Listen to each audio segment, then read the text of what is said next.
Atenas, Grécia, 27 de junho de 1976.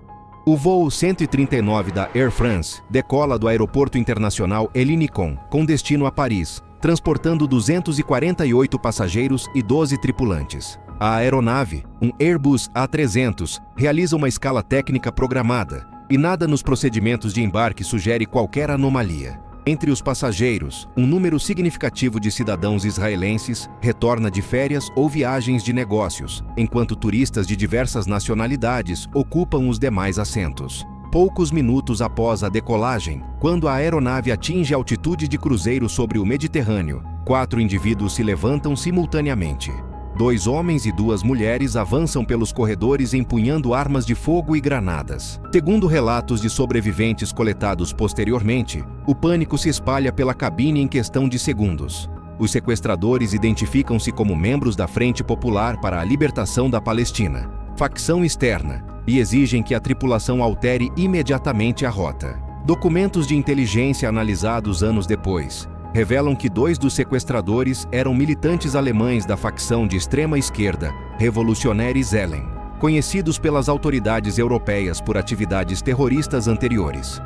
A operação havia sido planejada com meses de antecedência, aproveitando falhas nos sistemas de segurança aeroportuária da época. O avião desvia para Benghazi, na Líbia, onde permanece no solo por 7 horas. Durante essa parada forçada, uma passageira grávida é liberada após complicações médicas, proporcionando aos serviços de inteligência ocidentais o primeiro relato direto do que acontecia dentro da aeronave. Analistas posteriores sugerem que essa escala serviu para reabastecimento e para aguardar confirmações logísticas do destino final. Quando o Airbus decola novamente de Benghazi, agora sob escolta informal das autoridades líbias, sua trajetória aponta para o sul. O destino surpreende os observadores internacionais. Entebbe, Uganda, a mais de 4.000 quilômetros de distância. A escolha não é acidental. O presidente ugandense Idi Amin Dada mantém relações tensas com Israel desde que Tel Aviv recusou continuar fornecendo armas ao seu regime, após denúncias de violações massivas de direitos humanos. Investigações diplomáticas subsequentes indicam que Amin viu no sequestro uma oportunidade de humilhar Israel publicamente, reforçando sua imagem como líder pan-africano e anticolonialista. Quando a aeronave pousa no Aeroporto Internacional de Entebbe, na manhã de 28 de junho, soldados ugandenses cercam o perímetro, não como força de segurança para resolver a crise, mas como proteção aos sequestradores. Nos dias seguintes, a situação no terminal abandonado do aeroporto de Entebbe transforma-se em uma vitrine internacional do terrorismo político. Os sequestradores, agora reforçados por combatentes palestinos adicionais que aguardavam em Uganda, separam metodicamente os passageiros. Judeus e israelenses são isolados em uma ala específica do prédio, enquanto cidadãos de outras nacionalidades permanecem em área distinta. Esse processo de seleção evoca memórias dolorosas do Holocausto para muitos dos reféns e provoca indignação global. Testemunhos coletados após a libertação descrevem o comportamento errático de Idi Amin, que visita os reféns pessoalmente, alternando entre discursos inflamados contra o sionismo e promessas vazias de mediação. Reconstruções históricas baseadas em documentos diplomáticos sugerem que Amin negociava simultaneamente com os sequestradores e com representantes palestinos, buscando maximizar seu protagonismo político sem assumir responsabilidade direta. As exigências são transmitidas ao mundo em 29 de junho. A libertação de 53 militantes presos em Israel, França, Suíça, Alemanha Ocidental e Quênia, com prazo fatal estabelecido para 1º de julho. O governo israelense enfrenta um dilema estratégico sem precedentes. Ceder às exigências significaria estabelecer um precedente perigoso, incentivando futuros sequestros e demonstrando vulnerabilidade. Recusar poderia resultar no assassinato em massa de cidadãos israelenses em território hostil, a milhares de quilômetros de qualquer base de operações israelense. Análises posteriores de atas governamentais revelam que o Gabinete de Segurança debateu intensamente as opções durante dias. O primeiro-ministro Yitzhak Rabin inclina-se inicialmente para a negociação, consciente da pressão pública e das famílias dos reféns. Paralelamente, o ministro da Defesa Shimon Peres ordena discretamente que as forças de defesa de Israel avaliem a viabilidade de uma operação de resgate militar. A missão parece impossível do ponto de vista logístico. Entebbe localiza-se no coração da África Equatorial, protegida por milhares de soldados ugandenses leais a Amin, equipados com armamento soviético. Qualquer força de resgate precisaria voar mais de 4.000 quilômetros sem ser detectada, pousar em território hostil, neutralizar os sequestradores sem causar baixas entre os reféns e retornar antes que a Força Aérea Ugandense pudesse reagir. Documentos militares desclassificados décadas depois mostram que os planejadores israelenses trabalharam contra o relógio. O Sayeret Matkal, unidade de elite de operações especiais, assumiu a coordenação tática. Informações cruciais chegam através de múltiplas fontes. Empresas israelenses haviam construído o próprio terminal do aeroporto de Entebbe, anos antes, fornecendo plantas arquitetônicas detalhadas. Reféns liberados em etapas pelos sequestradores são debriefados minuciosamente por agentes do Mossad, revelando posições dos terroristas, rotinas dos guardas ugandenses e condições dentro do terminal. A decisão de prosseguir com a operação de resgate ocorre em 3 de julho, quando o governo israelense conclui que as negociações com os sequestradores não levarão a um desfecho aceitável, sem comprometer irremediavelmente a política de não negociação com terroristas. Segundo relatos militares posteriores, o plano final exige precisão cirúrgica em cada fase. 4 aeronaves, Hércules C-130, decolam da base aérea de Sharm el-Sheikh, no Sinai, então sob controle israelense, na noite de 3 de julho.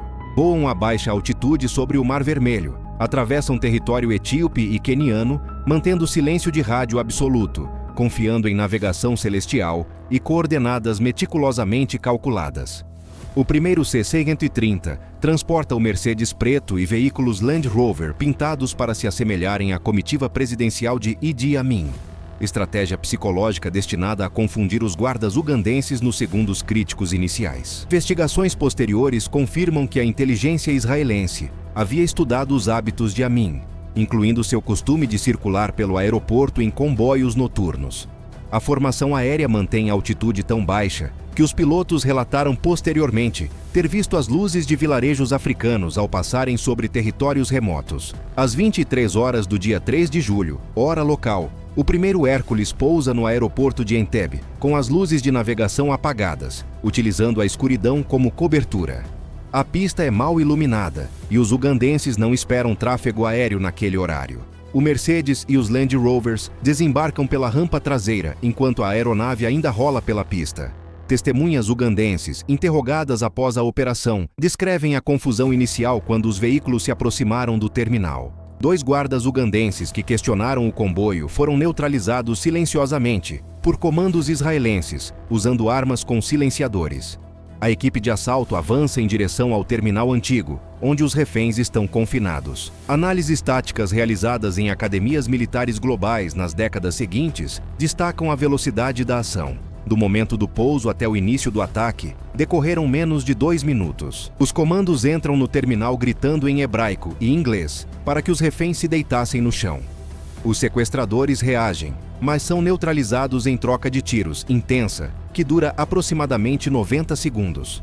Documentos oficiais indicam que os comandantes israelenses haviam instruído seus homens a atirar com precisão extrema, considerando a proximidade dos reféns. Durante o tiroteio, 3 reféns são mortalmente feridos, incluindo o comandante da operação israelense, o tenente-coronel Yonatan Netanyahu, irmão do futuro primeiro-ministro Benjamin Netanyahu. Sua morte ocorre enquanto coordena a segurança do perímetro externo, atingido por fogo ugandense de uma torre de controle. Reconstruções balísticas posteriores sugerem que a bala veio de soldados ugandenses estacionados em posições elevadas, que finalmente compreenderam que não se tratava da comitiva presidencial.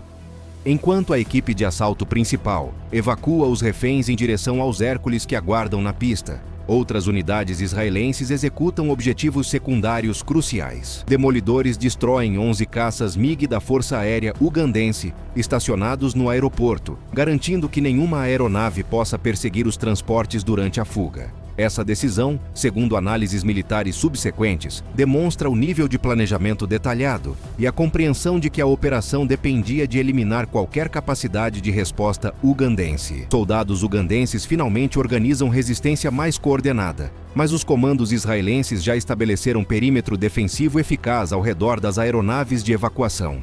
Todo o processo de embarque dos reféns no C-130 consome 53 minutos desde o pouso inicial. Um recorde que especialistas em operações especiais consideram extraordinário dada a complexidade e o ambiente hostil. Os Hércules decolam sequencialmente sob fogo leve de armas pequenas, mas nenhuma aeronave sofre danos críticos.